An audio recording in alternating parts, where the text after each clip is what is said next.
ایک ٹارگٹ ہے کہ میں اس علاقے کو دوں۔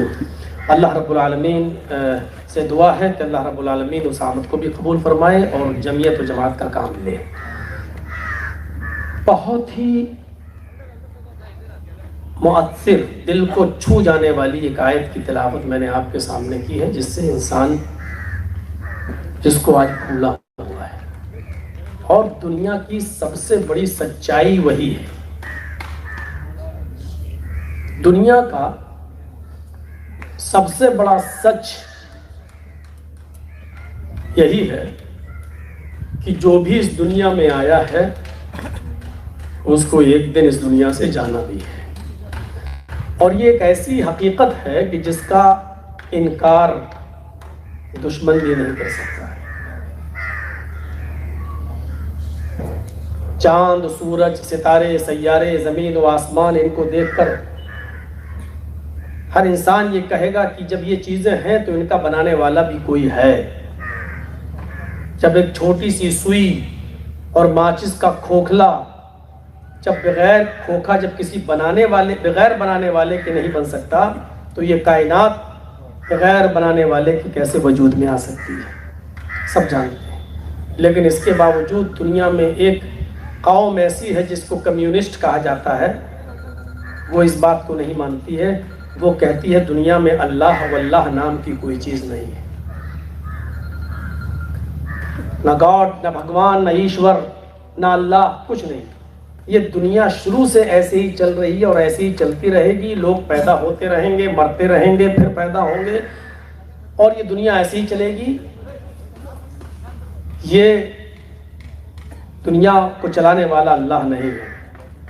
میں بتانا یہ چاہتا ہوں کہ دنیا کی سب سے بڑی سچائی تو یہی ہے کہ جب یہ چیزیں ہیں تو ان کا بنانے والا بھی کوئی ہے، لیکن ایک قوم ایسی ہے جو اس کا بھی انکار کر دیتی ہے کہ نہیں، اللہ نام کی کوئی چیز نہیں۔ لیکن موت ایک ایسی اٹل حقیقت ہے کہ جس کا انکار یہ قوم بھی نہیں کرتی ہے۔ اس کو بھی اس بات کا اعتراف ہے کہ جو اس دنیا میں آیا ہے اس کو اس دنیا سے رخصت ہونا ہے، جانا ہے۔ اور عقل مند انسان وہی ہے جو اس دنیا کی حقیقت کو سمجھ لے اور وہ اس سے ہوشیار ہو جائے، باخبر ہو جائے۔ اور اسی لیے اللہ رب العالمین نے اس آیت میں آگے یہی فرمایا، وَمَا الْحَيَاةُ الدُّنْيَا إِلَّا مَتَاعُ الْغُرُورِ۔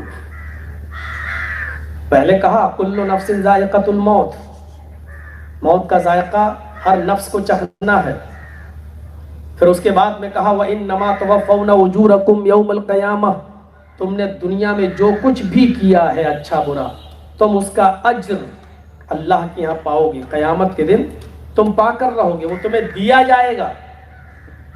اور اس کے بعد کہا کہ فَمَنْ زُحْزِحَ عَنِ النَّارِ وَأُدْخِلَ الْجَنَّةِ، جو جہنم سے بچا لیا جائے اور جنت کے اندر داخل کر دیا جائے۔ جو شخص اپنے اعمال کی بنیاد پر دوزخ سے بچا لیا جائے اور جنت کے اندر داخل کر دیا جائے، یہ سب سے بڑی کامیابی ہے۔ فقط فاز، وہ کامیاب ہو گیا۔ پھر فرمایا وَمَا الْحَيَاةُ الدُّنْيَا إِلَّا مَتَاعُ الْغُرُورِ، اور دنیا کی زندگی تو محض دھوکے کی زندگی ہے۔ دیکھیے پہلے کہا جو جنت میں داخل کر دیا گیا، جہنم سے بچا لیا گیا، وہ کامیاب ہو گیا۔ اور اس کے بعد اللہ نے کہا کہ جو دنیا کی زندگی تو محض دھوکے کی زندگی ہے، یعنی اتنی بڑی کامیابی کہ آپ کو دوزخ سے، جہنم سے بچا لیا جائے اور جنت میں داخل آپ کر دیے جائیں، یہ سب سے بڑی کامیابی ہے۔ اور اس کامیابی میں رکاوٹ اگر بننے والی کوئی چیز ہے تو وہ ہے دنیا کی زندگی، جو آپ کو دھوکے میں ڈال سکتی ہے۔ بہت سے لوگ اس کا غلط مطلب بھی نکالیں گے، بس دنیا سے کٹ جاؤ، قطع تعلق ہو جاؤ، دنیا چھوڑ دو۔ بہت سے لوگوں نے اس آیت کا مطلب یہ سمجھ کر اپنے بیوی بچوں کو چھوڑ کر جنگل کی راہ اختیار کر لی۔ کوئی رام رام کی رٹ لگا رہا ہے تو کوئی سبحان اللہ کی رٹ لگا رہا ہے، لمبی لمبی تسبیحیں اپنے ہاتھ میں گھما کر کہہ رہا۔ نہیں، گوتم بدھ کو دیکھو، وہ اپنے بیٹے راہل کو اور اپنی بیوی کو چھوڑ کر جنگل میں چلے گئے، ستیہ کی کھوج میں نکل گئے، سچائی کی تلاش میں نکل گئے کہ ہمیں سچائی مل جائے، اور انہوں نے اپنی بیوی اور بچوں کو چھوڑ کر جنگل میں پوری زندگی گزار دی۔ قرآن نے یہ نہیں کہا ہے کہ تم دنیا سے اتنے کٹ جاؤ کہ اپنے بیوی بچوں کو چھوڑ بیٹھو، بلکہ اللہ نے ایک دعا سکھلائی اور اس دعا میں یہ بتایا کہ تم ہم سے یہ مانگو، ربنا آتنا فی الدنیا حسنۃ وفی الآخرۃ حسنۃ وقنا عذاب النار۔ یہ نہیں کہا کہ دنیا سے کٹ کر جنگل کی راہ اختیار کر لو، سب کو چھوڑ دو، سبحان اللہ کی رٹ لگاتے رہو۔ ربنا آتنا فی الدنیا حسنہ، اے ہمارے رب، اے ہمارے پروردگار، تو ہمیں دنیا کے اندر دنیا کی بھلائیاں عطا فرما، جو دنیا میں تو نے خوبیاں رکھی ہیں، خیر و بھلائیاں رکھی ہیں، وہ تو ہمیں عطا فرما، یعنی دنیا کی بری چیزوں سے ہمیں دور رکھ، دنیا کی خوبیوں سے ہمیں دور مت رکھ۔ وَفِي الْآخِرَةِ حَسَنَةً، اور آخرت کے اندر بھی جو تو نے بھلائیاں رکھی ہیں وہ ہمیں عطا فرما، جیسے جنت۔ دنیا میں بھی بری چیزیں ہیں اور آخرت میں بھی ایک بری چیز ہے جہنم۔ دنیا میں بھی بری چیزوں سے دور رہنا ہے اور آخرت میں بھی بری جگہ سے بچنے کی دعا مانگنا ہے۔ کیا کہنا ہے؟ اے اللہ دنیا کی بھلائیاں ہمیں عطا فرما اور آخرت کی بھلائیاں بھی ہمیں عطا فرما، وقنا عذاب النار، اور ہمیں جہنم کے عذاب سے، دوزخ کے عذاب سے ہمیں بچا لیں۔ یہ دعا مانگنا، یہ نہیں کہا کہ کٹ جائیں۔ اور بلا ضرورت جتنا آپ کے پاس کھانے پینے کی چیزیں اسی پر اکتفا کیجئے۔ دولت کمانا کوئی بری چیز نہیں ہے، دولت کمانا کوئی بری چیز نہیں ہے۔ پھر سن لیجئے، دولت کو ناجائز طریقے سے کمانا اور ناجائز جگہ پر خرچ کرنا یہ بری چیز ہے۔ خوب دولت کمائیے لیکن غلط طریقے سے نہیں، ایک دوسرے کو دھوکہ دے کر نہیں، اور آپ کے پاس آپ کے خرچے بھر کا ہے تو لالچ مت رکھیے کہ ایک مہینے کا اور ایڈوانس ہو جائے۔ حضرت عمر فاروق رضی اللہ تعالیٰ عنہ کے پوتے، ان کا نام سالم تھا۔ حضرت عمر فاروق کے بیٹے عبداللہ اور عبداللہ کے بیٹے سالم۔ تو اب یہ ہوا حضرت سالم ابن عبداللہ ابن عمر، حضرت سالم ابن عبداللہ ابن عمر خانہ کعبہ کا طواف کر رہے تھے، خانہ کعبہ کا طواف کر رہے تھے، اور اس وقت کا جو خلیفہ تھا وہاں کا، مکے کا، وہ دوران طواف ٹکرا گیا ان سے۔ دوران طواف ٹکرا گیا۔ سلیمان ابن یسار نے، اس خلیفہ نے جب دیکھا کہ ارے یہ تو پھٹا پرانا احرام پہنے ہوئے ہے، پیبند لگا ہوا ہے، یہ کون آدمی ہے جو اتنی غربت میں بھی طواف کر رہا ہے؟ لوگوں سے پوچھا کہ یہ کون شخص ہے؟ بتایا کہ حضرت عمر فاروق کے پوتے ہیں۔ اس نے ماتھے پہ ہاتھ مارا، اتنی بڑی شخصیت کا یہ پوتا، اور حالت یہ ہے کہ احرام میں جو کپڑا لپیٹے ہوئے ہے وہ پیبند لگا ہوا، وہ عمر جس نے 22 لاکھ مربع میل پر حکومت کی ہے، کیسر و کسرا کو جس نے اپنے پیروں پر جھکا دیا ہو، اور اس کا پوتا اتنا غریب۔ دوران طواف 2-3 چکر کے بعد یہ پھر مٹ بھیڑ ہو گئی۔ خلیفہ نے پوچھا آپ کون ہیں؟ حضرت سالم نے کہا کہ میں تو اللہ کا بندہ ہوں، میرا نام سالم ہے۔ کہا کہ آپ مجھے جانتے ہیں؟ حضرت سالم نے جواب دیا نہیں، یہاں تو جو بھی ہے وہ سب ضرورت مند ہے، اللہ کے دربار میں آیا اور مجھے اس میں جاننے کی ضرورت کیا ہے؟ آپ بھی اللہ کے گھر میں آئے ہیں اپنے گناہوں کی معافی تلافی کے لیے، میں بھی آیا ہوں۔ مجھے اتنا شوق نہیں کہ ہر ایک آدمی کا تعارف میں پوچھتا پھروں۔ کہا کہ میں اس علاقے کا خلیفہ ہوں۔ کہا شکریہ، جزاک اللہ، چلیے آپ طواف کیجئے، میں بھی طواف کرتا ہوں۔ 5واں چھٹا چکر ہوا، اس خلیفہ نے پھر کہا ارے آپ تو میری بات سنتے ہی نہیں ہیں، بات تو سنیے، آپ کے جسم پر یہ کپڑا دیکھ رہا ہوں میں، اس سے آپ کی اور آپ کے گھر کی حالت کا پتہ چل رہا ہے کہ آپ کس کنڈیشن میں رہتے ہیں، آپ کو کس چیز کی ضرورت ہے۔ مجھ سے مانگیے، بولیے، آپ کے گھر تک سامان پہنچ جائے گا۔ آپ کو کس چیز کی ضرورت ہے؟ حضرت سالم ابن عبداللہ جواب دیتے ہیں، انی لا استحی من اللہ ان اسأل فی بیتہ غیرہ۔ آئے سلیمان، میں اللہ کے گھر میں موجود ہوں، اور اللہ کے جس گھر میں میں ہوں، مجھے اللہ سے شرم آتی ہے کہ اس کے گھر میں ہوتے ہوئے میں کسی غیر کے سامنے اپنا دامن پھیلاؤں۔ توحید سیکھیے، خلیفہ سامنے موجود ہے۔ ابھی ایک حکومت کا کوئی ذمہ دار آدمی جو اونچی ڈگری پر پوسٹ پہ ہو اور کہہ دے کہ آپ ادھر آ جائیے، جتنی دولت آپ کو چاہیے آپ کے قدموں پہ ڈال دی جائے گی، تو لوگ سب کچھ بدل دیتے ہیں۔ اور ایسے بہت سے افراد کو میں جانتا ہوں جو آج ان کے لیے کام کرتے ہیں۔ خلیفہ موجود، کپڑا پھٹا ہوا، اور جواب کیا؟ انی لا استحی من اللہ ان اسأل فی بیتہ غیرہ۔ اس کے گھر میں ہوتے ہوئے شرم آتی ہے مجھے اللہ سے کہ اس کے گھر میں ہوتے ہوئے میں کسی غیر کے سامنے اپنا دامن پھیلاؤں۔ 7واں چکر پورا ہوا، صفا مروہ کی سعی کی۔ 7 چکر پورے کرنے کے بعد مقام ابراہیم کے بعد جا کر 2 رکعت نماز ادا کی۔ پھر انہوں نے اپنے دونوں ہاتھوں کو بلند کرنے کے بعد کچھ مانگا۔ سالم ابن عبداللہ نے کیا مانگا اس کو وہ جانتے ہیں یا ان کا رب جانتا ہے۔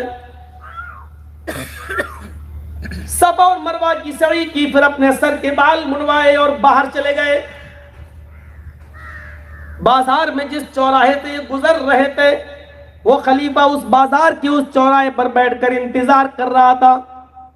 جب عمر فاروق کے یہ پوتے حضرت سالم اس چوراہے سے گزر رہے تھے، تو اس خلیفہ نے اس چوراہے پر ان کو پکڑ لیا اور کہا الان خرجت من بیت اللہ، اب تو تم اللہ کے گھر سے نکل چکے ہو، یہ تو اللہ کا گھر نہیں ہے، یہ تو بازار ہے۔ فاسأل الان، اب تم مانگو، کیا مانگتے ہو؟ کپڑا چاہیے تمہارے گھر پہنچ جائے گا، سونا چاہیے تمہارے گھر پہنچ جائے گا، چاندی چاہیے تمہارے گھر پہنچ جائے گی، دال چاول گیہوں اناج جو کچھ بھی تمہیں ضرورت ہو تمہارے گھر پہنچ جائے گی۔ تم امیر المومنین کے پوتے ہو، تمہاری حالت ہم پہ دیکھی نہیں جا رہی ہے۔ اللہ کے گھر میں ہوتے ہوئے کسی غیر کے سامنے دامن پھیلانے میں تمہیں شرم آ رہی تھی۔ یہ تو اللہ کا گھر نہیں ہے، یہاں تم اپنی ضرورت مانگو، اپنی ضرورت ہمیں بتاؤ، تمہاری ضرورت کو پورا کر دیا جائے گا۔ سالم ابن عبداللہ سمجھ گئے یہ ہاتھ دھو کر نہیں، نہا دھو کر میرے پیچھے پڑ گیا، اب اس کو کیسے سمجھایا جائے؟ انہوں نے کہا ہے سلیمان ٹھیک ہے، تم میری ضرورت پوری کرنا چاہتے ہو تو یہ بتاؤ، ہم حوائج الدنیا ہم حوائج الاخرہ، تم ہماری کون سی ضرورت پوری کرو گے، دنیا کی ضرورت یا آخرت کی ضرورت؟ اس خلیفہ نے جواب دیا کہ دیکھو اے سالم، آخرت کی ضرورت تو کوئی کسی کی پوری نہیں کر سکتا۔ خود محمد رسول اللہ نے اپنی بیٹی سے کہا تھا سلینی من مالی ما شئت انی لا اغنی عنک من اللہ شیئا، دنیا میں تو جو چاہے مجھ سے مانگ لے، لیکن میں آخرت میں قیامت کے دن تیرے کوئی کام نہیں آ سکتا۔ اے سالم، آخرت کی ضرورت تو کوئی کسی کی پوری نہیں کر سکتا، میں دنیا کی ضرورت ضرور پوری کر سکتا ہوں، سونا چاندی غلہ اناج کپڑا لتا جو تمہیں چاہیے وہ میں دینے کے لیے تیار ہوں۔ حضرت سالم مسکرائے، یعنی میں تم سے دنیا مانگوں، یعنی میں تم سے دنیا مانگوں؟ خلیفہ نے کہا اس میں برائی کیا ہے، چیزوں کا میں مالک ہوں، اسی میں سے تو تمہیں کچھ دے سکتا ہوں، آخرت میں تو کوئی کسی کے کام نہیں آئے گا۔ کہا آئے خلیفہ، طواف کرنے کے بعد تم نے دیکھا ہوگا کہ میں نے ایک جگہ 2 رکعت نماز پڑھی کہ ہاں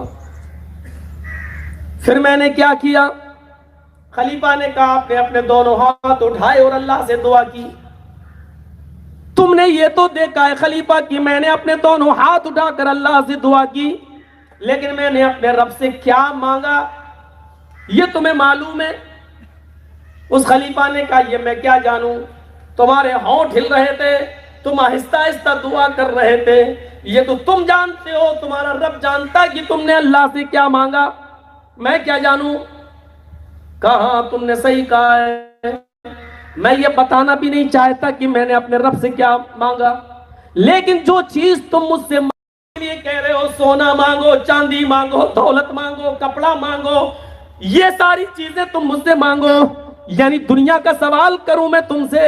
آئے خلیفہ، جب میں نے اپنے رب کے سامنے دونوں ہاتھوں کو اٹھایا تو اتنا سن لو، ما سألت الدنیا من یملکها، ما سألت الدنیا من یملکها فکیف اسألها من لا یملکها، دنیا تو میں نے اس سے بھی نہیں مانگی جو دنیا کا مالک ہے، سونے اور چاندی کا سوال تو میں نے اس سے بھی نہیں کیا جو اس کا مالک ہے، پھر میں یہ سوال تجھ سے کیسے کروں؟ آج مرا اور یہ کل دنیا دوسرے کے ہاتھ میں، جب تو اس کا مالک ہی نہیں تو یہ چیزیں میں تجھ سے کیسے مانگوں؟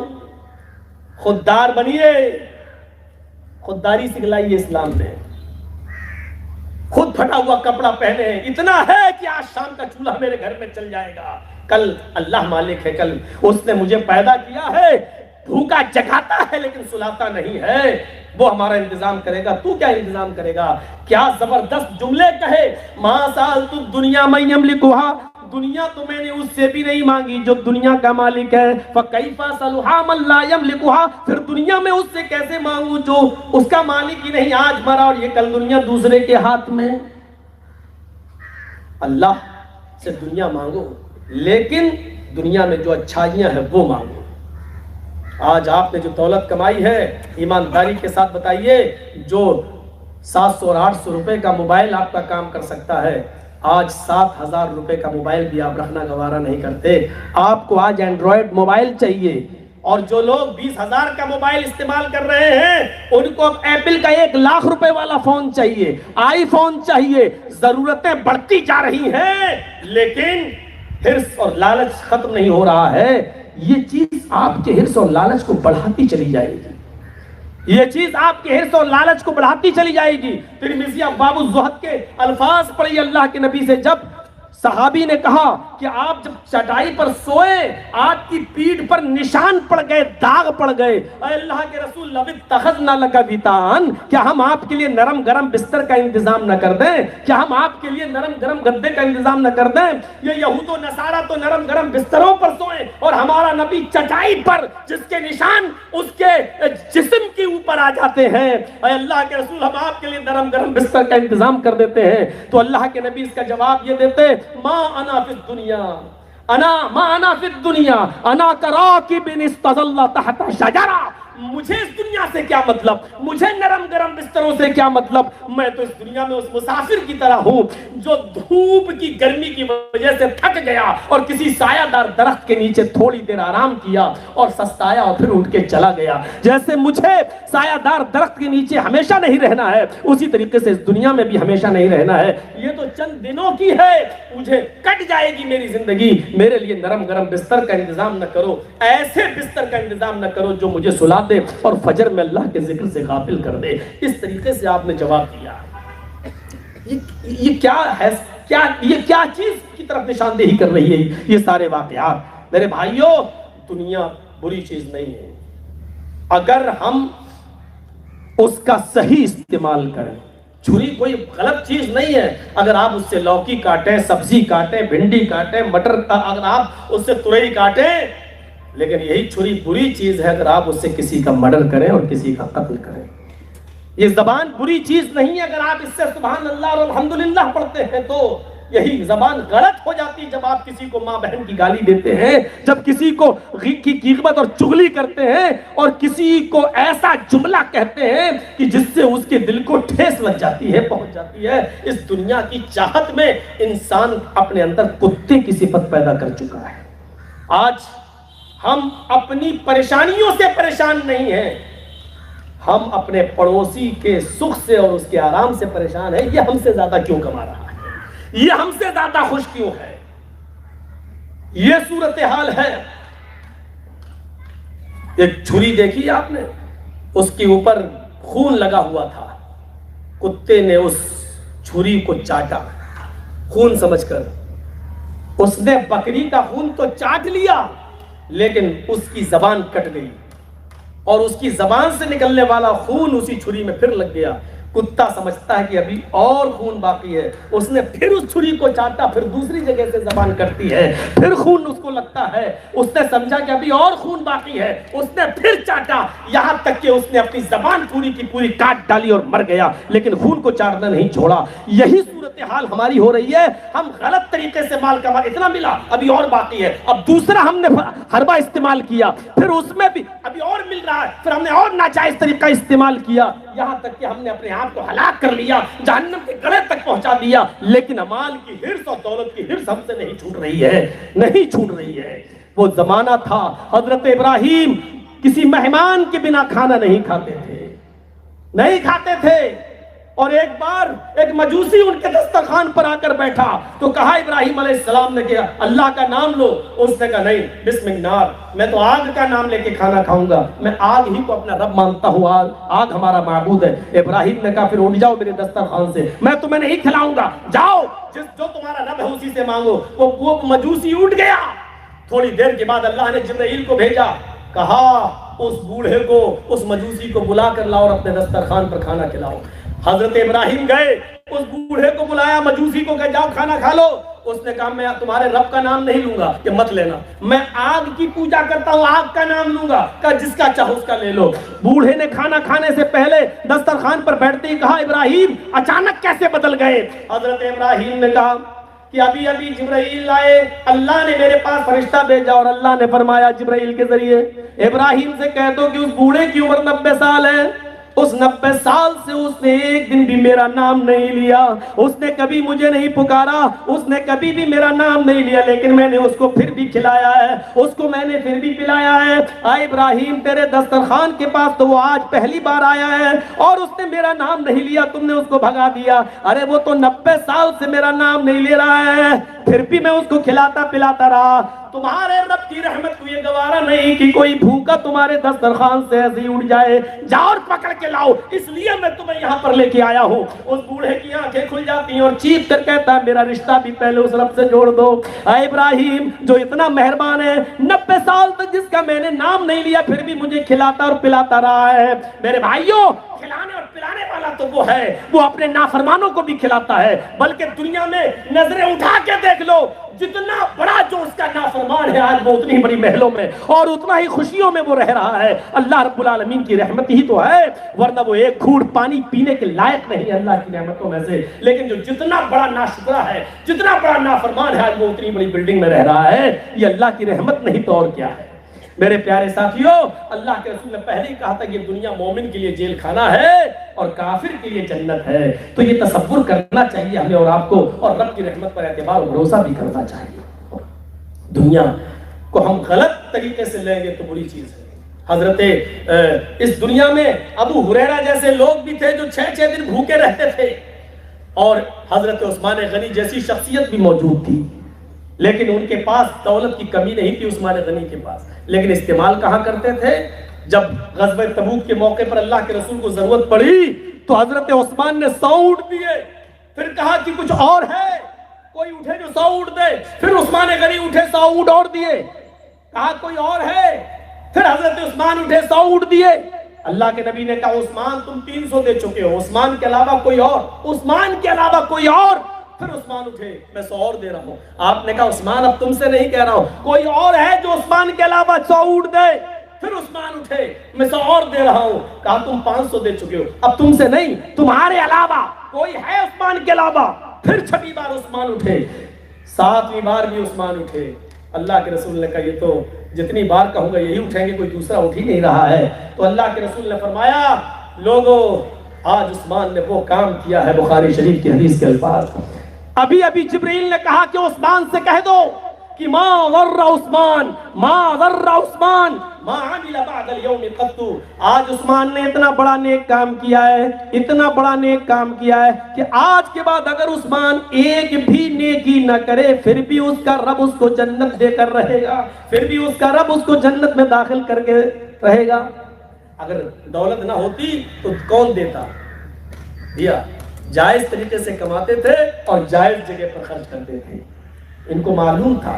حضرت عثمان غنی کے سامنے جنت اور جہنم کے واقعات بیان کیے جاتے تھے، جہنم کا عذاب، جہنم کا بیان ہوتا تھا، جہنم کے عذاب کی کیفیتیں بتائی جاتی تھی، کبھی نہیں روتے تھے. اور قبر کے عذاب کا ذکر ہوتا تھا، بہت روتے تھے. پوچھا ایسا کیوں؟ تو کہتے ہیں کہ قبر تو پہلی منزل ہے. ان القبر اول منزل من منازل الاخرہ. قبر ہی تو پہلی منزل ہے. اس منزل سے اگر کوئی کامیاب ہو گیا تو سب منزلوں میں کامیاب، اس میں فیل تو سب میں فیل. موت کا احساس یہ ہونا چاہیے ہمارے اور آپ کے اندر. اس چیز کو ہم نہ بھولیں. یاد رکھیے ہم اور آپ زندگی کی جس ٹرین پر بیٹھ کر سفر کر رہے ہیں اس کا آخری اسٹیشن قبرستان ہے. دلی سے ہاوڑا ٹرین جاتی ہے، ہاوڑا میں ختم، آگے نہیں جائے گی، آگے کچھ نہیں ہے. جیسی ہاوڑا آیا سب اتر گئے، پوری ٹرین خالی. ہم اور آپ زندگی کی جس ٹرین میں بیٹھے ہوئے ہیں اس کی آخری اسٹیشن، آخری اسٹاپ اس کا قبرستان ہے. یہ الگ بات ہے کسی کا اسٹیشن 2 دن پہلے آ جاتا ہے، کسی کا اسٹاپ 2 دن کے بعد آتا ہے.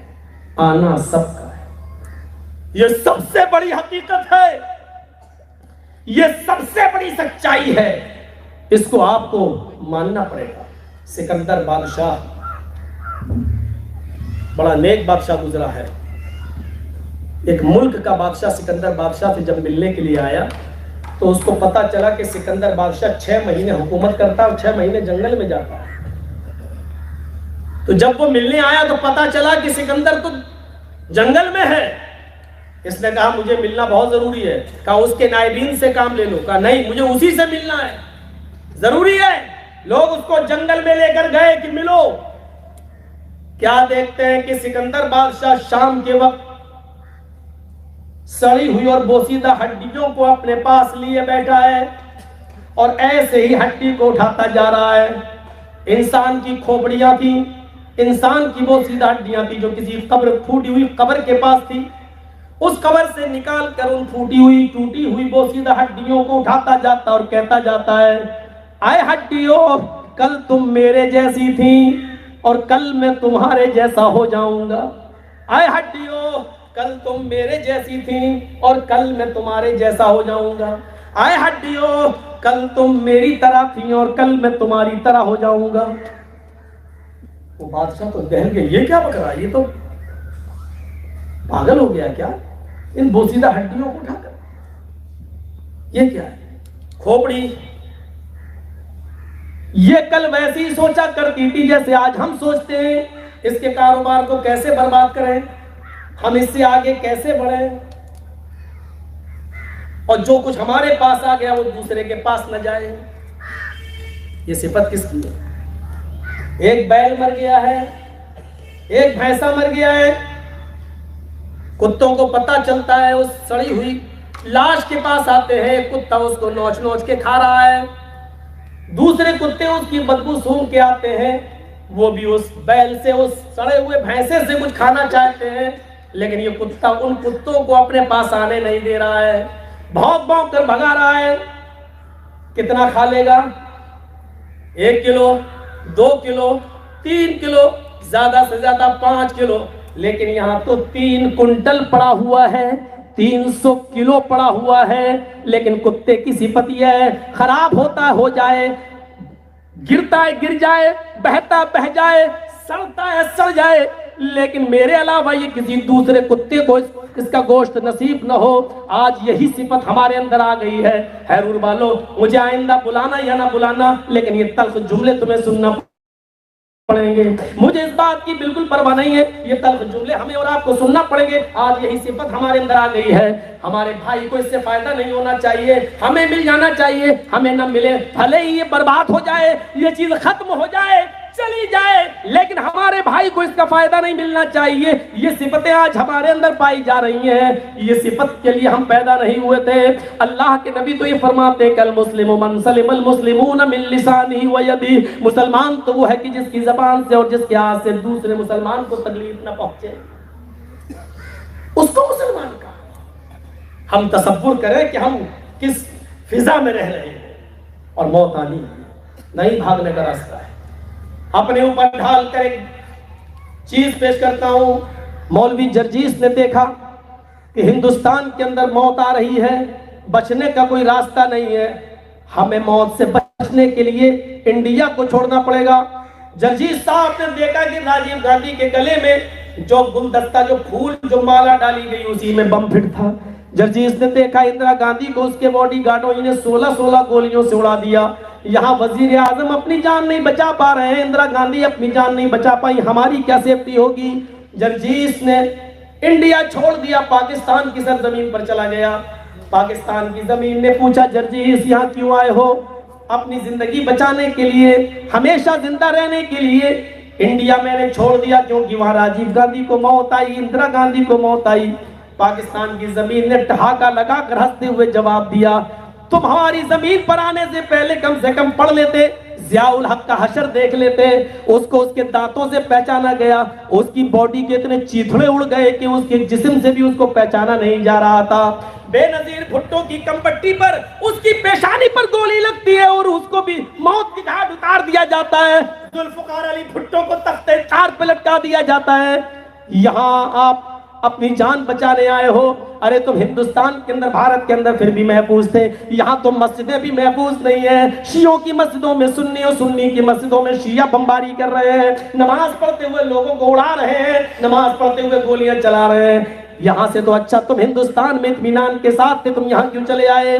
جرجیس نے پاکستان کی سرزمین چھوڑ دی، ایران کی دھرتی پہ چلا گیا۔ ایران کی دھرتی نے خمینی کا انجام بتا دیا۔ جرجیس عراق کی سرزمین پر گیا، عراق کی سرزمین نے جواب دیا۔ امریکہ کی آنکھوں میں آنکھیں ڈال کر بات کرنے والا سب سے بڑا اگر ہمارا ہیرو کوئی تھا تو صدام حسین تھا، لیکن بنکروں میں چھپتا پھرا، گٹر اور نالے کے اندر پایا گیا اور اس کو بھی تختے دار پہ لٹکایا گیا۔ عراق کی سرزمین نے صدام کے ساتھ وفاداری نہیں کی، تمہارے ساتھ کیا کرے گی؟ تمہیں بچنا ہے اور اپنی جان بچانا ہے تو سعودیہ چلے جاؤ۔ مولانا جرجیس ریاض کی سرزمین پر اترتا ہے، سعودیہ کی سرزمین نے پوچھا کیوں آئے ہو؟ جواب دیا اپنی جان بچانے کے لیے۔ فرمایا یہاں شاہ فیصل کو اس کے بھتیجے ہی نے قتل کر دیا ہے، تمہیں اپنی جان بچانا ہے تو مکے کی سرزمین پہ چلے جاؤ۔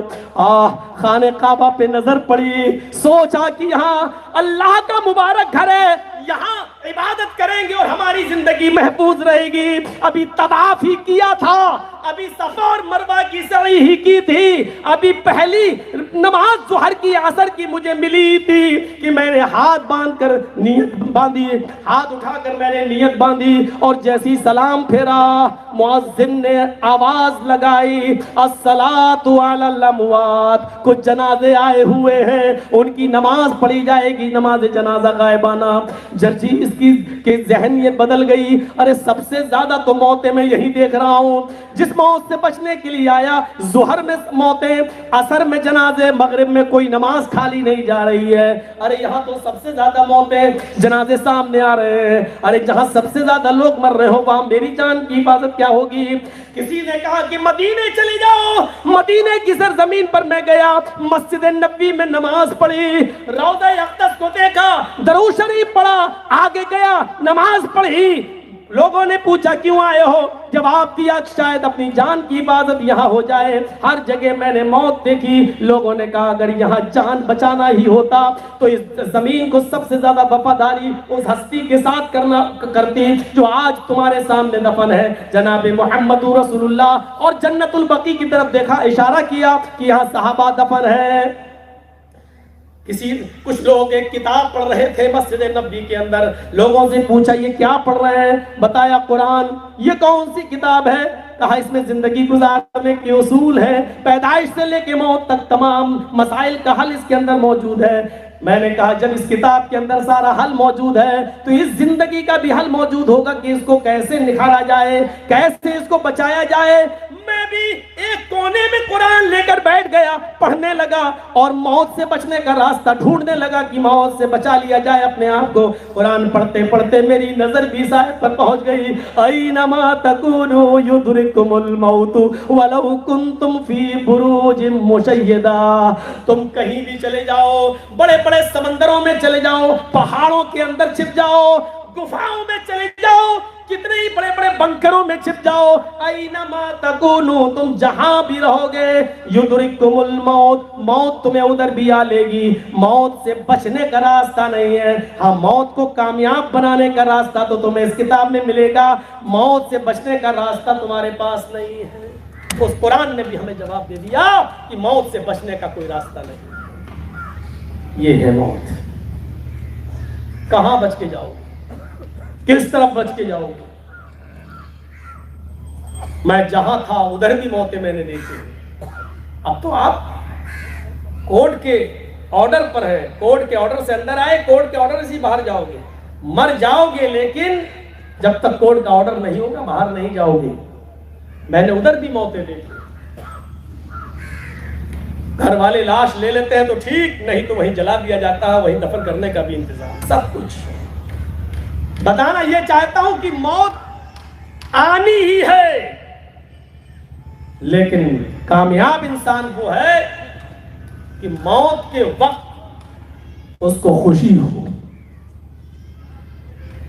موت جیسے جیسے اس کے قریب آئے اس کے چہرے پر نکھار آتا ہو, یہ کامیاب انسان ہے. یار مولانا یہ کیسے کہہ رہے ہو؟ لوگ تو ڈرتے ہیں. علاج کرائیے, منع نہیں کر رہا ہوں. ایک بوڑھا آدمی دل کا آپریشن کراتا ہے, ہارٹ کا آپریشن, 80 سال کا پورا, کامیاب آپریشن. آپریشن کامیاب ہونے کے بعد ڈاکٹر نے اس کو 8 لاکھ روپے کا بل اس کے ہاتھ میں پکڑا دیا. اس کی آنکھوں میں آنسو آ گئے. ڈاکٹر نے کہا زیادہ ہے, چلو 2 لاکھ ہم کم کر دیتے ہیں, کنسیشن دے دیتے ہیں, لیکن اس سے کم نہیں ہوگا. اس نے کہا نہیں ڈاکٹر صاحب, آپ 8 کے 6 کر رہے ہیں, میں 8 کا 10 دینے کے لیے تیار ہوں, مجھے کنسیشن کی ضرورت نہیں. کہا پھر کیوں روئے ہو؟ کہا میں اس لیے رویا ہوں کہ تھوڑے سے میرے ہارٹ میں پرابلم ہوئی, آپ نے 10 منٹ میں میرے ہارٹ کا آپریشن کر دیا اور 8 لاکھ روپے کا بل میرے ہاتھ میں پکڑا دیا.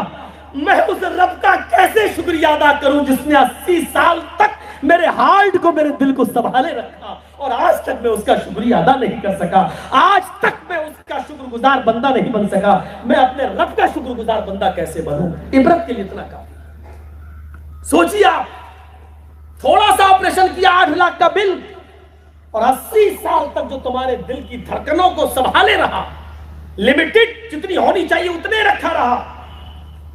کہا آج تک میں اس کا شکر گزار بندہ. یہ ایک ایک چیز نعمت ہے, ایک ایک چیز نعمت. مجھے یاد ہے جب یہ ٹیلی فون جو بنا تھا, وہ لینڈ لائن والا, جب یہ بنا تھا تو بننے کے بعد کمیونسٹوں نے مذاق اڑایا تھا, اور اس وقت کے یوری گگارین نے کہا تھا کہ آج سائنس نے ترقی کی ہے اور اتنی بڑی چیز بنا لی ہے جو اللہ بھی نہیں بنا سکتا. یہاں بیٹھے بیٹھے لندن میں بیٹھنے والے آدمی کے کانوں میں آواز چلی جاتی ہے, آواز ہیلو, وہاں میرا بھائی جو لندن میں بیٹھا وہ سن لیتا ہے اپنے کان سے, بات ہو جاتی ہے. بتائیے دنیا کو کتنا قریب کر دیا ہے. سائنٹسٹ نے وہ چیز بنا لی ہے جو اللہ بھی نہیں بنا پایا. اور مجھے معلوم ہے کہ جامعہ ملیہ کے دلی کے جس اسکول میں یہ تقریر کر رہا تھا ایک کمیونسٹی بچہ, اور میں ارلی فنکشن میں مجھے بلایا گیا تھا, وہاں پر میں گیا تھا, اور اس کے بعد جب میری تقریر کا نمبر آیا تو میں نے مذاق میں یہ بات کہہ دی کہ میں نے کہا کہ میرے محترم نے, میرے بھائی نے بڑی اچھی بات کہی ہے, ایسی چیز سائنٹسٹ نے بنا لی جو اللہ بھی نہیں بنا پایا. لیکن وہ یہ بھول گیا کہ جس زبان سے ہیلو یہاں سے اس کا بھائی کر رہا ہے وہ زبان اللہ نے بنائی ہے, اور لندن میں بیٹھا ہوا جو اس کا بھائی ہے, جو اس کی آواز کو اپنے کانوں سے سن رہا ہے, وہ کان اور اس کے کانوں کے پردے میں سننے کی سماعت اللہ نے پیدا کی ہے. اگر اللہ اس کی زبان کو گونگا کر دے اور اس کے بھائی کے کان کو بہرا کر دے تو یہ 250 گرام کا ڈبہ پھر کس کام کا؟ سارے وہاں کے مسلم بچوں نے مجھے اپنے گلے سے لگایا اور سینے سے لگایا، کہا اس وقت یہی جواب تھا اس کا۔ میرے بھائیوں، اسٹیج کوئی سا بھی رہے، ہم نے کمپرومائز نہیں کیا ہے، ہم نے کبھی سمجھوتا نہیں کیا ہے۔ ہمارے اپنے بھی مجھ سے بیگانہ ہے، نہیں صاحب اس کو مت بلاؤ، ایسا بولتا ہے کہ پھر ہمارے لیے مصیبت کھڑی کر دیتا ہے ایسے لوگ کہنے والے۔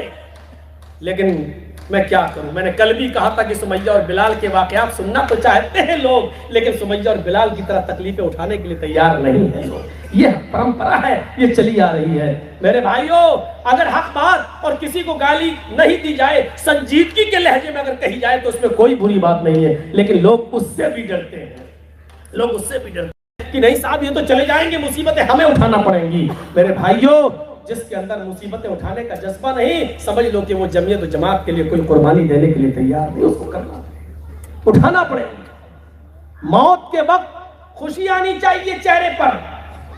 حضرت فاطمہ رضی اللہ تعالیٰ عنہ کا واقعہ معلوم ہے، جب اللہ کے نبی مرض الموت میں مبتلا تھے اور بار بار پانی کے پیالے میں ہاتھ ڈال کر اپنے چہرے پر ملتے جا رہے تھے اور کہتے جا رہے تھے اِنَّ لِلْمَوْتِ سَكَرَاتٍ، اِنَّ لِلْمَوْتِ سَكَرَاتٍ، موت کے لیے بڑی پیچینیاں، موت کے لیے بڑی پریشانیاں ہیں۔ حضرت فاطمہ سے نے کہا واہ کر بابا، آئے میرے ابو کی تکلیف۔ حضرت فاطمہ کو روتا ہوا دیکھا تو اللہ کے رسول نبی نے فرمایا بیٹی آج کے بعد تیرے باپ کو کبھی اتنی تکلیف نہیں ہوگی۔ وہ رونے لگی، اس کا مطلب آخری دن۔ فوراً پکڑا اور اپنی بیٹی کے کان میں فرمایا آئے میری بیٹی، آئے میری لخت جگر، تجھے غم کرنے کی ضرورت نہیں ہے، اللہ تعالیٰ نے تجھے جنت کی تمام عورتوں کا سردار بنا دیا۔ ابھی جبریل میرے پاس آیا، فرمایا کہ فاطمہ سے کہہ دو کہ فاطمہ تو فاطمہ سیدۃ نساء اہل الجنہ، فاطمہ جنت کی تمام عورتوں کی سردار بنا دی گئی ہے۔ فاطمہ رضی اللہ تعالیٰ نے تھوڑا مسکرائیں، لیکن پھر ان کی آنکھوں میں آنسو آ گئے اپنے ابو کی تکلیف دیکھ کر۔ پھر اللہ کے رسول نے ان کے کان میں کہا بیٹی میرے راز کو راز رکھنا، میں تمہیں ایک راز کی بات بتاتا ہوں، میرے اہل بیت میں، میرے خاندان میں سب سے پہلے مجھ سے کسی کی ملاقات ہوگی تو تمہاری ہوگی، یعنی تم میرے پاس آؤ گی۔ حضرت فاطمہ نے جب سنا کہ میں اپنے ابو سے سب سے پہلے ملوں گی، یعنی انتقال پہ میرے ابو کا، اور میرے پورے خاندان اہل بیت میں میں اپنے باپ سے سب سے پہلے ملوں گی، تو مسکرا دی، چہرے پہ ہنسی۔ موت کی خبر سن کر یا موت کی قربت کو جاننے کے بعد کسی کے چہرے پہ ہنسی آنی چاہیے؟ اس کا مطلب میں سب سے پہلے مروں گی؟ نہیں۔ جب دیکھا کہ ابو نے کہا کہ تم سب سے پہلے مجھ سے ملو گی تو چہرے پر مسکراہٹ آ گئی۔ اہل ایمان کی، مومن کی یہ پہچان ہے کہ وہ موت کو قریب دیکھتا ہے تو وہ سمجھ لیتا ہے کہ میرے رب سے میری ملاقات کا وقت قریب ہے، میں 3rd کلاس سے 1st کلاس کی طرف جا رہا ہوں، اور 1st کلاس کے سفر کو کوئی برا نہیں سمجھتا۔ آج ہم کرتے ہیں نہیں ابھی نہیں، کچھ اور بیٹی کی شادی ہو جائے، 2 بیٹیاں رہ گئی ہیں ان کی، یہ سب اس کا مطلب یہ ہے کہ ایمان کے اندر کمزوری ہے، ابھی ہم پکے سچے مومن نہیں، ابھی ہم پکے سچے مومن نہیں ہیں۔ یہی عبداللہ ابن عمر کے جب انتقال کا وقت قریب آیا تو کہنے لگے کہ فلاں نوجوان کو بلاؤ۔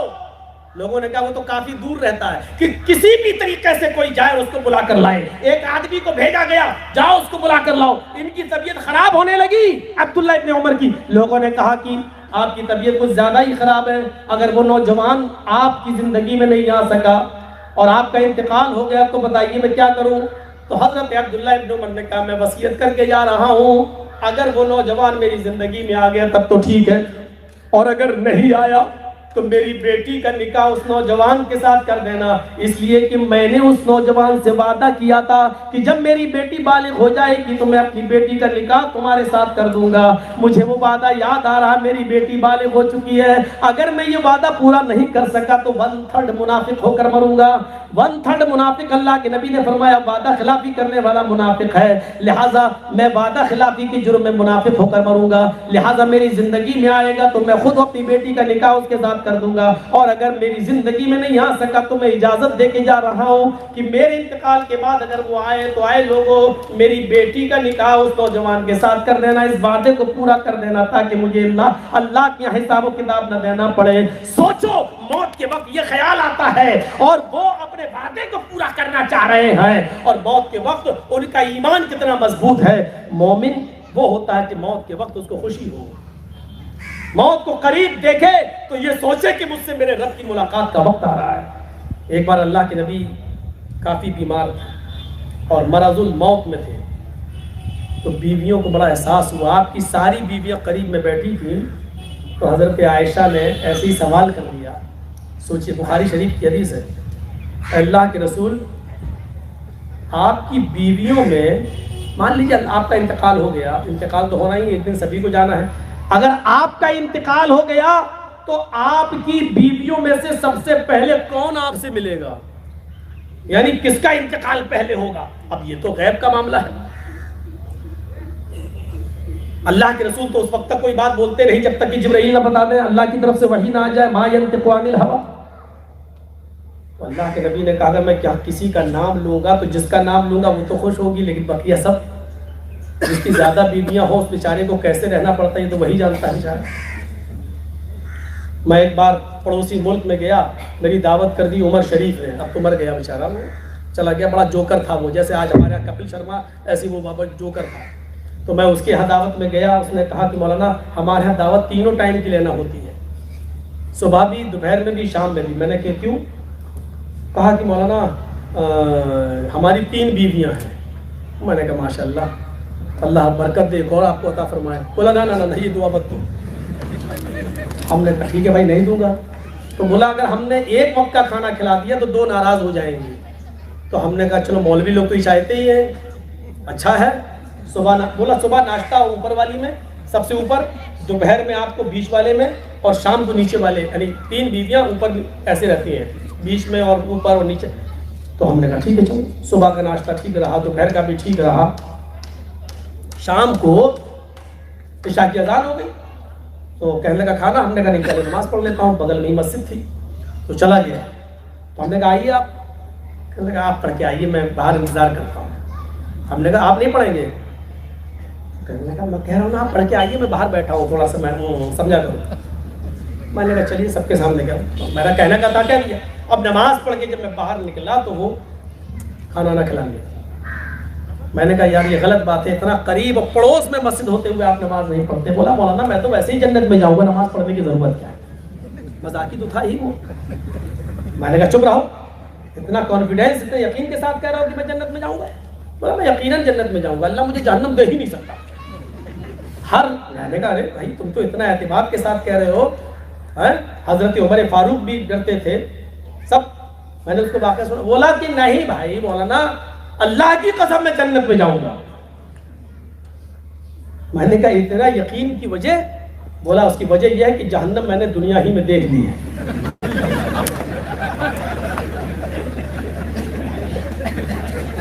اور میرے رب کا وعدہ ہے کہ میں 2 جہنم ایک جگہ نہیں دوں گا۔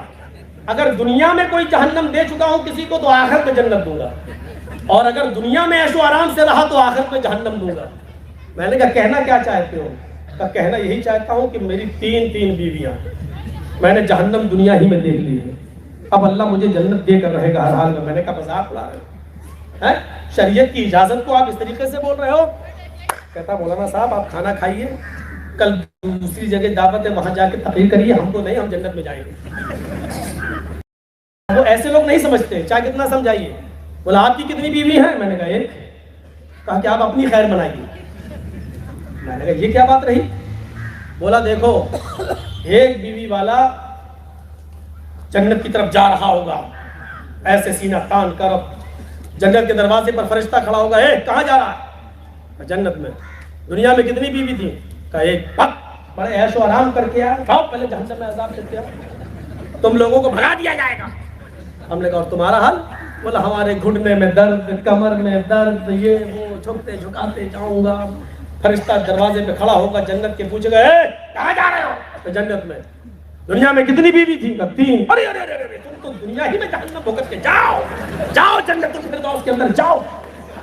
ہنساتے ہنساتے اس نے میرا پیٹ پھلا دیا، لیکن یہ ایک مذاق تھا اس کا۔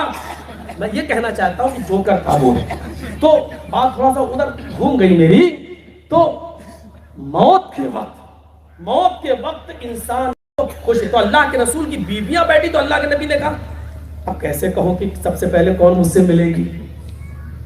تو آپ نے ایسا جملہ استعمال کیا، بخاری کا حدیث ہے، آپ نے فرمایا تم میں سے جس کے ہاتھ سب سے زیادہ لمبے ہوں گے، اطولکن یدن، ہاتھ جس کے سب سے زیادہ لمبے ہوں گے وہ سب سے پہلے مجھ سے ملے گی۔ تھوڑی دیر کے بعد حضرت عائشہ نے ساری بیویوں کو ایک طرف بلایا، ذرا دوسرے کمرے میں چلو چلو، اور چھڑی لے آئی اور سب کے ہاتھ ناپنے لگی، دیکھیں کس کے ہاتھ لمبے ہیں۔ تو آپ کی جو بیویاں زندہ تھیں ان میں سب سے زیادہ لمبے ہاتھ حضرت سودا کے تھے۔ کہا اے سودا تو بڑی خوش نصیب ہے، تیرے ہاتھ سب سے لمبے ہیں۔ اللہ کے نبی نے کہا جس کے ہاتھ سب سے زیادہ لمبے ہوں گے وہ سب سے پہلے۔ حضرت سودا بھی خوش ہو گئی کہ چلو اللہ کے نبی کے انتقال کے بعد میرا انتقال بیویوں میں سب سے پہلے میرا ہوگا، اور میں نبی کے پاس سب سے پہلے جاؤں گی، یعنی میری ملاقات سب سے پہلے ہوگی۔ تو خوش ہو گئی جب ہاتھ کو لمبا دیکھا، میرا ہاتھ سب سے زیادہ لمبا، اور اللہ کے نبی نے کہا جس کا ہاتھ لمبا ہوگا وہ مجھ سے ملے گی، تو وہ بھی خوش۔ ساری بیویاں مبارکباد دینے لگیں، مبارک ہو مبارک ہو مبارک ہو، تم ہی سب سے پہلے ملو گی، اور وہ بھی خوش تھی۔ لیکن جب اللہ کے نبی صلی اللہ علیہ وسلم کا انتقال ہوا اور آپ کو دفن کر دیا گیا، تو جب بیویوں میں سے سب سے پہلے جس بیوی کا انتقال ہوا وہ حضرت سودا نہیں تھی۔ بخاری کی روایت کہتی ہے کہ سب سے پہلے جس بیوی کا انتقال ہوا اس بیوی کا نام تھا حضرت زینب۔ اللہ کے نبی صلی اللہ علیہ وسلم کے دنیا سے رخصت ہو جانے کے بعد آپ کی بیویوں میں سب سے پہلے جس کا انتقال ہوا اس بیوی کا نام تھا حضرت زینب۔ سب پریشان، یہ کیا بات ہے؟ ہاتھ تو سب سے زیادہ لمبے سودا کے تھے اور انتقال یہ۔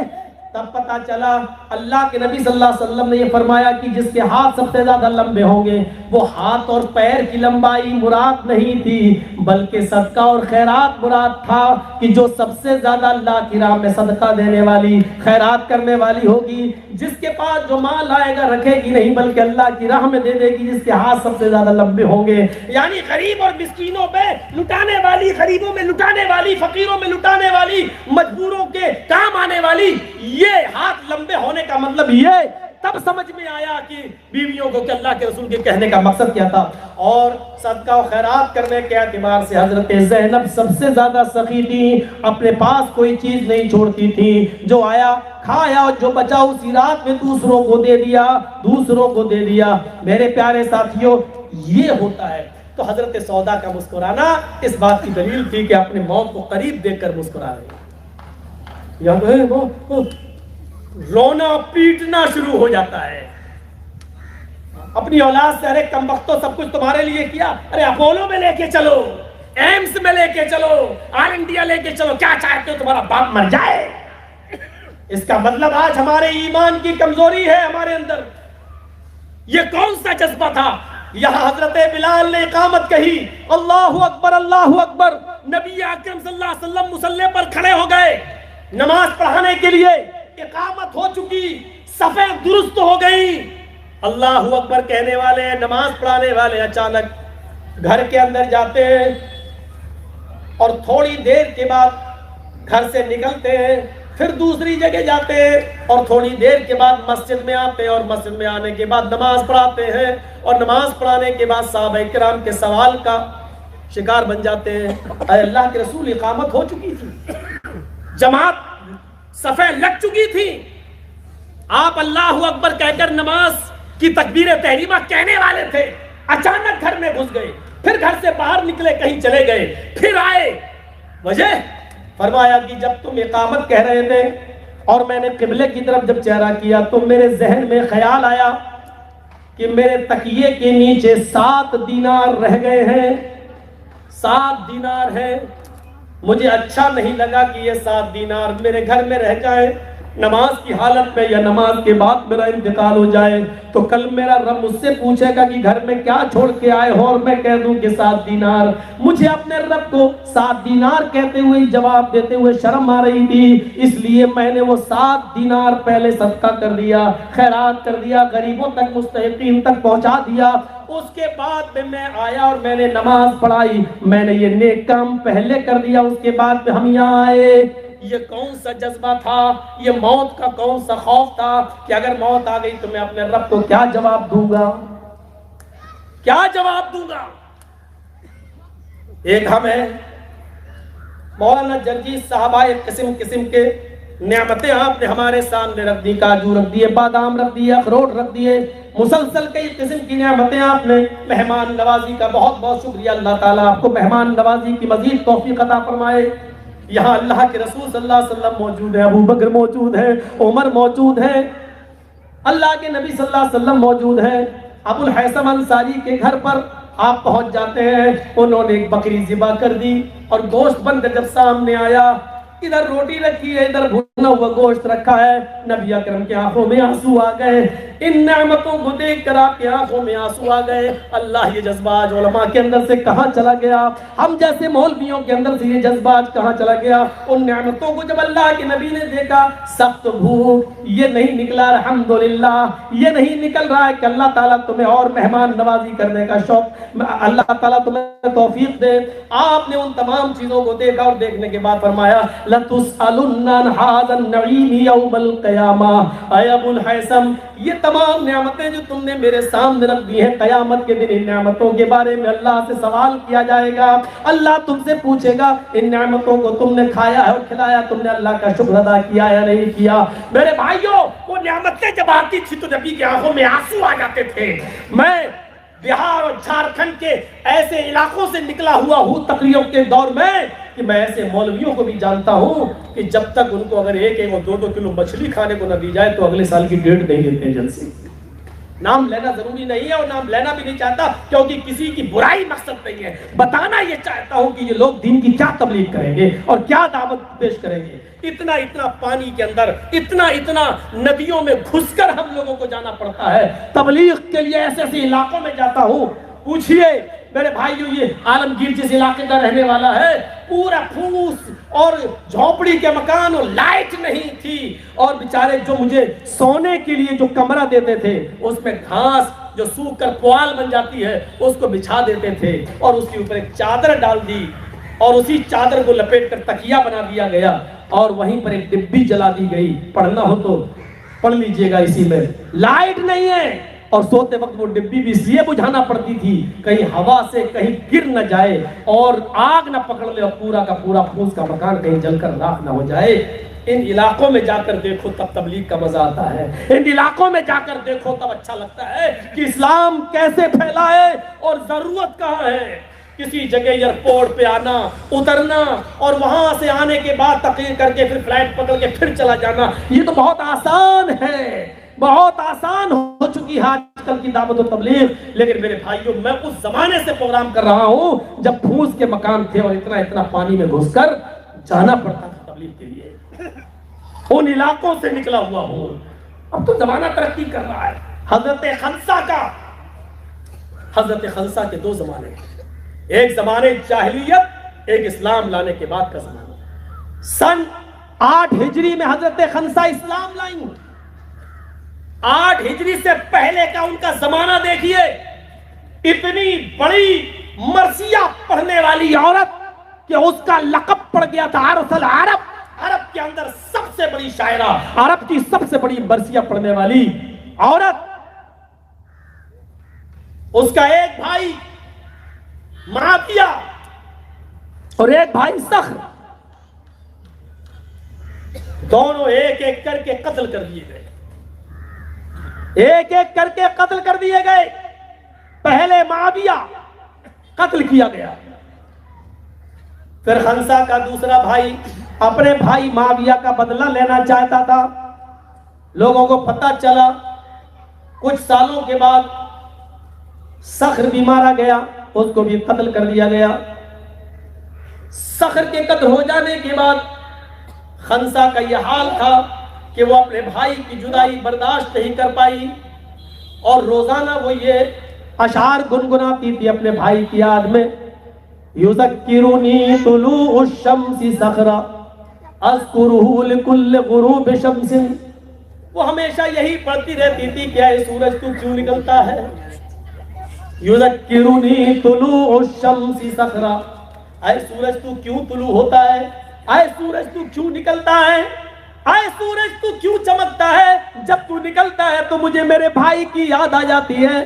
یعنی ہر صبح میں اپنے بھائی کو یاد کرتی ہوں، اے سورج تو کیوں چمکتا ہے، کیوں نکلتا ہے؟ جب تو نکلتا ہے تو مجھے میرے بھائی کی یاد دلا دیتا ہے۔ اذکرہ لکل غروب شمس، اور جب سورج ڈوبتا ہے رات آتی ہے تو مجھے اپنے بھائی کی یاد آتی ہے، یعنی رات ہو یا دن میں اپنے بھائی کی یاد میں تڑپتی رہتی ہوں۔ اے رات تو کیوں آتی ہے، اے دن تو کیوں آتا ہے؟ اے دن جب تو آتا ہے تو مجھے سحر کی یاد آتی ہے، اے رات جب تو مجھے اپنی آغوش میں لیتی ہے تو مجھے اپنے بھائی کی یاد آتی ہے۔ یہ حالت کفر کا زمانہ ہے جو اپنے بھائی کی موت کو نہیں بھول پا رہی ہے۔ لیکن سن 16 ہجری کے اندر 8 ہجری میں اسلام لاتی ہے۔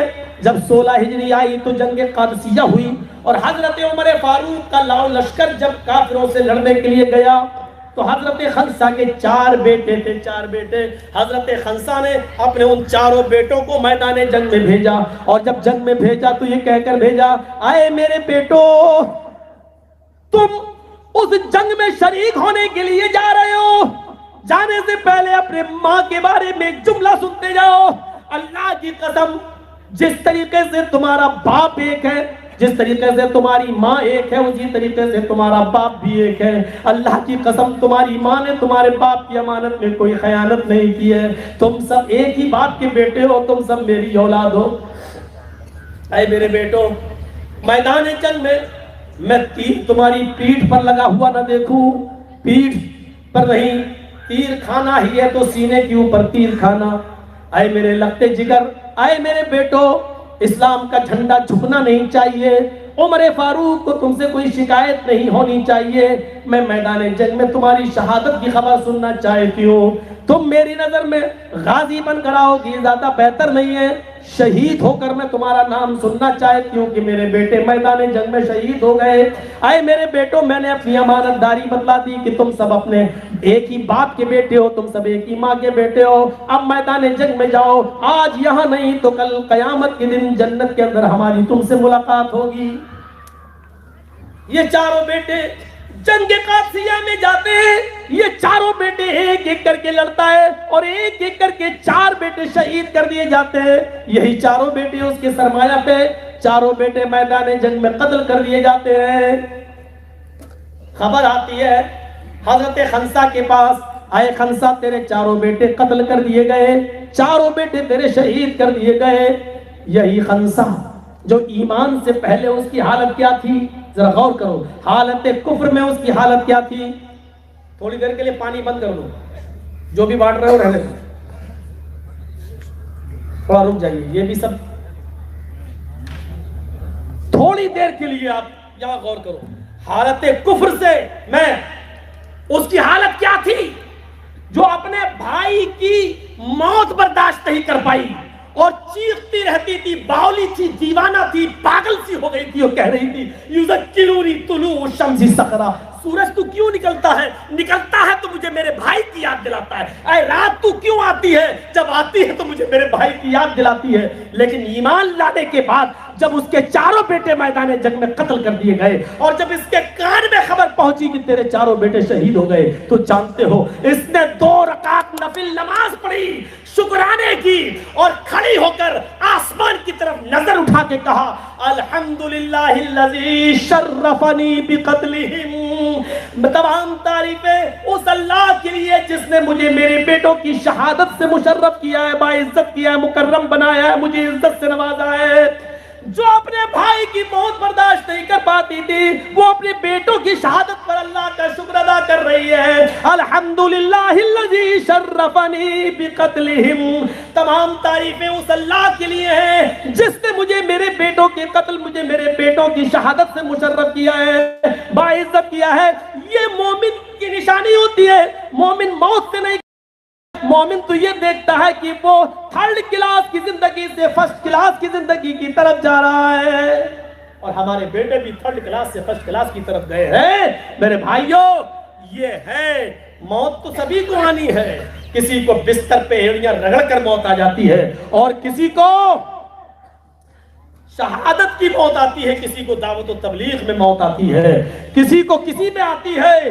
موت تو وہ ہے کہ زمانہ فخر کرے۔ میرے بھائیوں، اس چیز کو یاد رکھیے گا، اللہ کو یاد کرو، ذکر و اذکار کرو، نماز کی پابندی ہونی چاہیے موت کے یاد. اللہ کے رسول نے دیکھی موت ادھر بھی فرمایا جب تم نماز پڑھو تو یہ سمجھ لو کہ یہ میری آخری نماز ہے. تعبد اللہ کأنک تراہ, جب تم اللہ کی عبادت کرو تو ایسے کرو کہ گویا کہ تم اللہ کو دیکھ رہے ہو. اور اگر یہ تصور نہ کر سکو تو یہ سوچو کہ وہ مجھے ضرور دیکھ رہا ہے. جب تم یہ سوچو کہ اللہ دیکھ رہا ہے تو نماز اچھی پڑھو گی. وہ کوے کی چونچوں والی نہیں ہوتی, اللہ اکبر سبحان رب اللہ اکبر السلام علیکم ورحمۃ اللہ, یہ کوے کی چونچوں والی نماز نہیں. جب دیکھو گے ڈی ایم کے سامنے کھڑے ہوتے تو کتنے ادب کے ساتھ, جب تم نماز پڑھو گے اور یہ سوچو گے کہ اللہ ہمیں دیکھ رہا ہے تو اس نماز کو آدمی اچھی طریقے سے پڑھے گا. وَمَنْ أَعْرَضَ عَنْ ذِكْرِي فَإِنَّ لَهُ مَعِيشَةً ضَنْكًا. ایک بات اور سن لیجئے گا, اللہ نے کہا جو میرے ذکر سے اعراض کرے گا ہم اس کی روزی کو تنگ کر دیں گے. آج جو کاروبار جس کے نہیں چل رہے ہیں, کاروبار میں جس کا نقصان ہو رہا ہے, وہ غور کرے کہیں وہ نماز سے دور تو نہیں ہے. قرآن میں اکثر جگہ ذکر سے مراد نماز ہی آئی ہے. فَسَعُوا إِلَىٰ ذِكْرِ اللَّهِ, جب جمعے کی اذان ہو جائے تو تم دوڑ پڑو علی اللہ کے ذکر, یعنی نماز جمعہ کے لیے. الا بذکر اللہ تطمئن القلوب, اللہ کے ذکر سے ہی تمہارے دلوں کو سکون. یہاں بھی نماز مراد ہے, ذکر سے مراد نماز. ومن اعرض عن ذکری فإن له معیشۃ ضنکا, جو میرے ذکر سے اعراض کرے گا ہم اس کی روزی کو تنگ کر دیں گے. اللہ نے یہ نہیں کہا بند کر دیں گے, اللہ تو کافروں کی روزی بھی بند نہیں کرتا ہے, تنگ کر دیں گے. مطلب پیسہ بہت ہوگا تمہارے پاس لیکن رکے گا نہیں. 1-1 لاکھ روپے تمہارے پاس آئے گا, شام سے پہلے ختم. بیٹے کو کینسر, ادھر چلا گیا. بیوی کو جو ہے ٹائیفائڈ, لمبی چوڑی بیماری, ادھر چلا گیا. خود تمہیں بیماری. پیسہ بہت آئے گا لیکن رکے گا نہیں. کاروبار چلے گا لیکن برکت نہیں ہوگی. لاکھوں روپے لوگ کماتے ہیں, نہیں ہوتی برکت. غور کرو کہیں ایسا تو نہیں کہ وہ نماز سے دور ہوں. اور اعراض کس کو کہتے ہیں؟ وَمَنْ أَعْرَضَ عَنْ ذِكْرِي, جو میرے ذکر سے اعراض کرے گا. اللہ نے یہ نہیں کہا جو نماز چھوڑے گا. نماز چھوڑنے والا وہ پھر ایک مسئلہ ہو جائے گا کہ اس کو مومن مانا بھی جائے یا نہیں, مسلمان کہا بھی نہ جائے, یہ ایک الگ مسئلہ ہے. ابھی میں اس طرف نہیں جانا چاہتا ہوں, وقت بھی ہمیں اجازت نہیں دیتا. میرے بھائیو, یہاں نماز چھوڑنے کی بات نہیں ہے, نماز سے اعراض کرنا. اعراض کرنا کیا ہے؟ بچہ بھوکا ہے, رو رہا ہے, یعنی اپنی ماں کا دودھ مانگ رہا ہے, رو رہا ہے, بھوکا ہے, لیکن ماں ٹی وی میں سیریل دیکھ رہی ہے, ساس بھی کبھی بہو تھی. اور کوئی آپ کی یہاں جو سیریل آتا ہوگا, آپ لوگ اچھی طرح جانتے ہوں گے, آپ کی لینگویج میں جو آتا ہوگا, عورتیں جو زیادہ دیکھ رہی ہیں, ماں اس کو دیکھنے میں لگی ہے. ارے بچے کو دودھ پلائیں گے تو یہ سیریل نکل جائے گا, بعد میں پلا دیں گے. پلائے گی اور پلاتی ہے, لیکن بعد میں اس وقت اس نے اپنے بچے کو دودھ نہیں پلایا, روتا ہوا چھوڑ دیا. کیا کہا جائے گا؟ اپنے بچے سے اعراض کیا, اپنے بچے سے اعراض رہی ہے. بعد میں سیریل ختم ہوا تب دودھ پلا رہی ہے. یعنی دودھ تو پلایا لیکن بعد میں, اس وقت ہی جب بچہ رو رہا تھا. گھر میں آگ لگی ہے. ہم انڈیا پاکستان کا میچ دیکھ رہے ہیں, آخری اوور رہ گئے. نہیں, پہلے میچ دیکھ لیں, آخری اوور پھر جائیں گے, پھر آپ کو بجھائیں گے. اور آپ میچ دیکھنے میں لگ گئے, تب تک گھر سوہا ہو گیا. کہا جائے گا اس نے اپنے گھر سے اعراض کیا. جس وقت ضرورت ہے اس وقت نہ جانا, بعد میں جانا. بعد میں جانے کا کوئی مقصد نہیں ہے. وَمَنْ أَعْرَضَ عَنْ ذِكْرِي, ادھر آواز آئی حَيَّ عَلَى الصَّلَاةِ, کاروبار اسی وقت بند, اسی وقت مسجد میں جاؤ.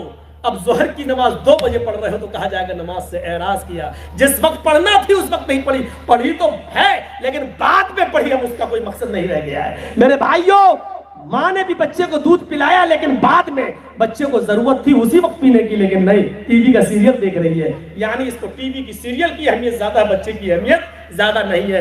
ایسے ہی جن لوگوں نے ظہر کی نماز اپنے کاروبار کی وجہ سے نہیں پڑھی ہے وقت پر, اس کا مطلب یہ ہے کہ وہ اللہ کو سب سے بڑا نہیں مانتے ہیں. اللہ اکبر جو اذان میں کلمات کہے جاتے ہیں, اس کا مطلب یہ ہے کہ وہ اللہ کو بڑا نہیں مانتے, اپنے کاروبار کو بڑا مانتے ہیں. کاروبار بند, نماز کے لیے پہلے جایا جائے.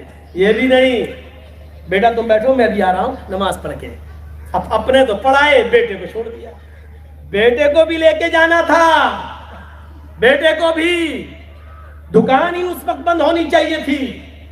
ہاں, اگر آپ کا کوئی غیر مسلم آدمی ہے تو اس کو بٹھا دو, کوئی بات نہیں, وہ نماز نہیں پڑھ رہا, لیکن آپ اپنی بیٹے سے کہہ دیں کہ تم بیٹھو بیٹا میں آ رہا ہوں نماز پڑھ کے. اب نماز پڑھ کے باپ آیا, اب بیٹے سے کہا کہ تم جا کے وہ 1:30 بجے والی نماز پڑھ آؤ, تم 2 بجے والی نماز پڑھ آؤ. یہ سب نہیں, نماز کو اس کے اول وقت پہ پڑھنا ہے. اول وقت پر حضرت انس رضی اللہ تعالیٰ عنہ جنہوں نے ایک لمبی عمر پائی تھی, جب وہ خلیفہ کا جو عمر ابن عبدالعزیز کے دور میں, تو لوگوں نے کہا کہ حضرت انس صاحب کے پیچھے نماز نہیں پڑھتے. ان کو بلایا گیا, کیا بات ہے کہ تم ہمارے پیچھے نماز نہیں پڑھتے ہو؟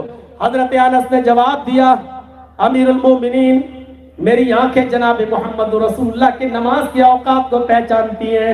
میں جانتا ہوں نبی نے ظہر کب پڑھی, عصر کب پڑھی, مغرب کب پڑھی, عشاء کب پڑھی, فجر کب پڑھی. جب اس وقت میں آپ نماز پڑھاتے ہیں تو میں آپ کے پیچھے پڑھ لیتا ہوں, اور جب اس نماز کے وقت سے ہٹ جاتے ہیں تو میں پہلے نماز پڑھ کے چلا جاتا ہوں, پھر میں آپ کے پیچھے نماز نہیں پڑھتا. ہاں میں فتنہ بھی نہیں پھیلاتا, میں ہنگامہ بھی نہیں کرتا, میں اول وقت پہ آتا ہوں, نماز پڑھتا ہوں, اس لیے کہ میری آنکھیں جناب محمد رسول اللہ کی نماز کے ٹائم کو پہچانتی ہے. میں جانتا ہوں کہ ظہر اور عصر کا وقت کیا ہے, نبی کس وقت پڑھتے تھے, میں نبی کی نماز کے اوقات کو جانتی ہے میری آنکھیں. میرے بھائیوں, یہ تمام چیزیں ہمیں اور آپ کو جاننا چاہیے. وَمَنْ أَعْرَضَ عَنْ ذِكْرِي, نماز ذکر سے غافل رہنے والوں کا اور نماز سے دور رہنے والوں کا ایک انجام میں آپ کو بتا دوں. آج سے 30 سال پہلے کا واقعہ آپ کو بتاتا ہوں. ہمارے اتر پردیش میں ایک شہر ہے جس کا نام ہے ضلع غازی آباد.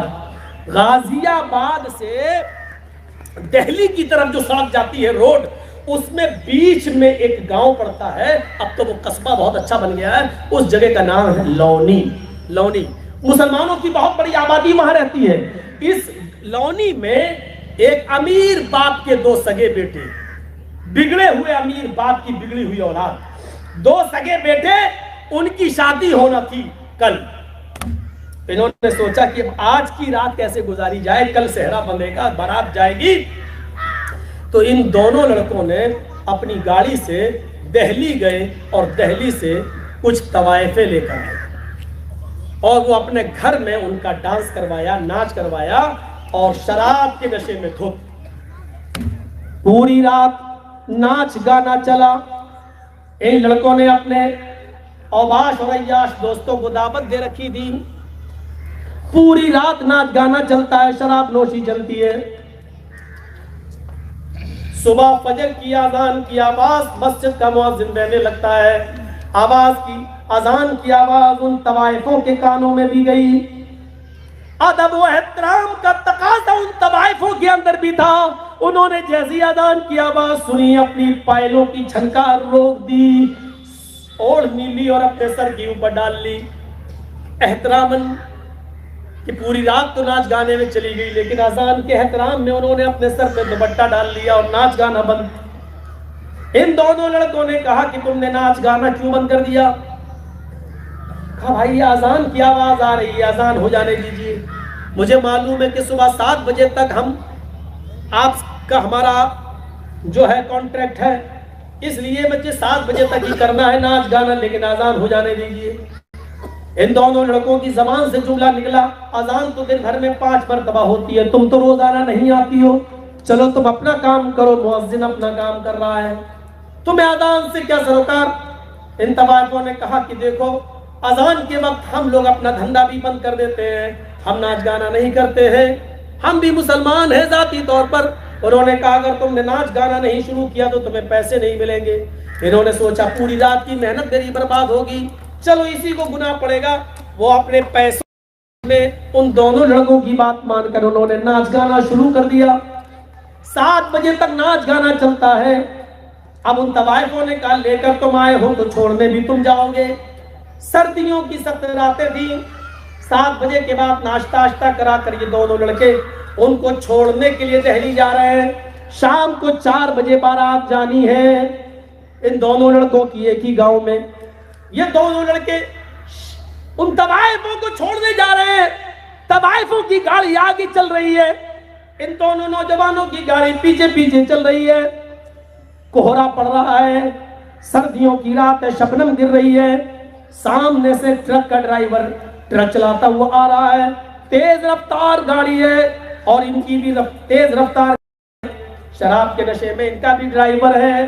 وہ گاڑی اس ٹرک سے ٹکراتی ہے اور اتنا بھیانک ایکسیڈنٹ ہوتا ہے کہ اس گاڑی کے پرکھچے اڑ جاتے ہیں.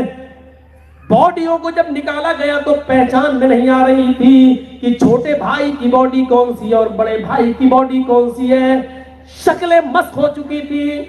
ماں باپ کو باڈی نہیں دی گئی. پوسٹ مارٹم ہو رہا ہے. پولیس ریکارڈ پولیس میں چلی جاتی ہے.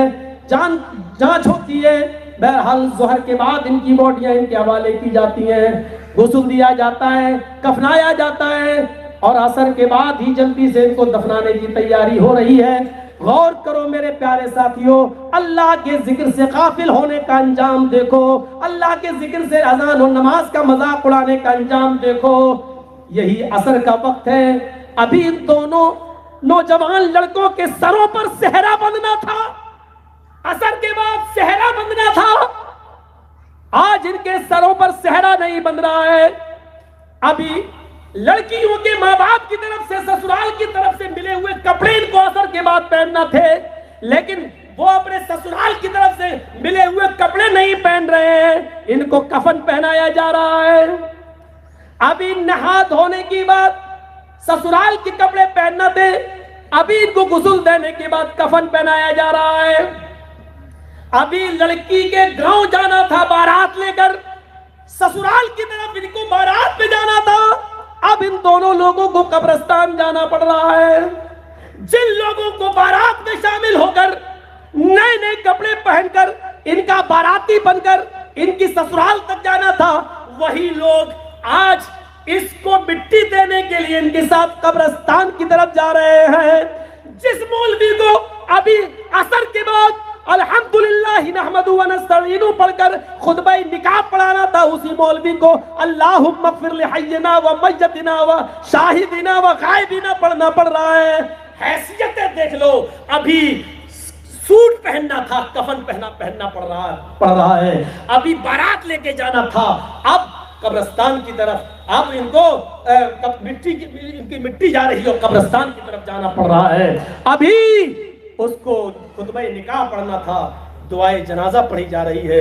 یہ ہے اللہ کے ذکر سے غفلت کا انجام. میرے بھائیوں, اس غفلت کے انجام سے بچیے اور اللہ کے ذکر میں لگ جائیے اور اپنی موت کو کامیاب کیجیے, اپنی موت کو کامیاب بنائیے.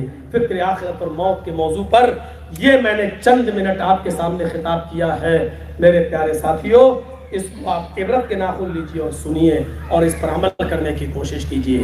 زندگی رہی یہ محبت جو آپ نے ہمیں دی ہے, ہمیں اس بات کا احساس ہے. ایک بات اور کہہ دوں, آپ اپنی محبت میں دیوانے ہیں, لیکن میں آپ کو بتا دوں 6 مہینے میں جس جگہ رہا ہوں وہاں جو چیزیں کھانے پینے کو ملی ہیں, ابھی ہمارا لیور اس لائق نہیں ہے کہ آپ جو کھلائیں ہم ہضم کر سکیں. آپ زبردستی ڈالتے ہیں ہماری پلیٹ میں, ہم برداشت نہیں کر پائیں گے. آپ ناراض ہو جائیں گے کہ ہم نے بڑی محبت سے بنایا ہے اور مولانا کھا ہی نہیں رہے. ہمارے ساتھ زبردستی مت کیجیے.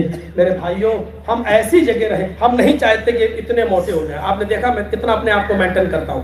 اللہ کی قسم 1 کلو وزن بڑھ جاتا ہے تو میں پھر ایک ٹائم کھانا شروع کر دیتا ہوں. میں وزن بڑھانا ہی نہیں چاہتا اپنا, بالکل نہیں. میں فٹ ہوں, کبھی کبھی بھاگنے کی بھی ضرورت پڑ جاتی ہے, اس لیے مجھے فٹ ہی رہنا چاہیے.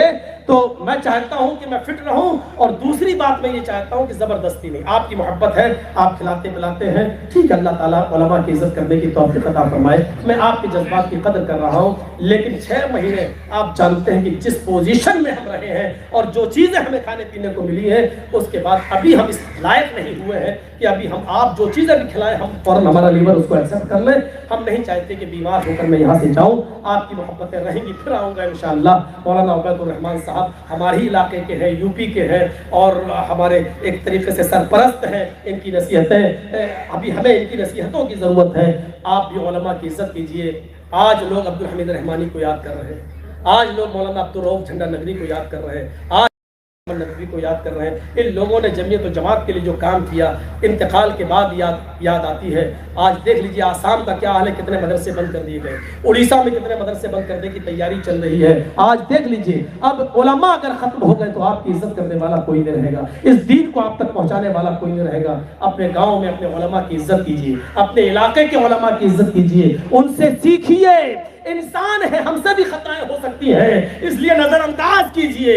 میرے بھائیوں, علماء کی قدر کیجئے. علماء کی جتنی قدر کریں گے آپ کے کاروبار میں برکت ہوگی, آپ کے رزق میں برکت ہوگی, اور آپ کے علاقے میں برکت ہوگی. علماء کا سایہ آپ کے سر پر رہے گا تو آپ ہمیشہ میرے بھائیوں اصلاحی قدم اٹھاتے رہیں گے. ہم اللہ سے دعا کرتے ہیں کہ بار الہ تو ہماری خطاؤں کو معاف فرما دے, ہمارے گناہوں کو بخش دے, ہم جميع مسلمانوں پر رحم فرما, موت کا خوف ہمارے دلوں میں پیدا فرما دے, اور مرنے سے پہلے آخرت کے لیے ہمیں تیاری کرنے کی توفیق عطا فرما. وما علینا الا البلاغ المبین وآخر دعوانا الحمد للہ رب العالمین. ہمارے کاندھوں پر جو ایک بوجھ تھا جیل جانے سے پہلے بھی, وہ ادھورا رہ گیا تھا, میں چاہتا ہوں کہ وہ پورا ہو جائے.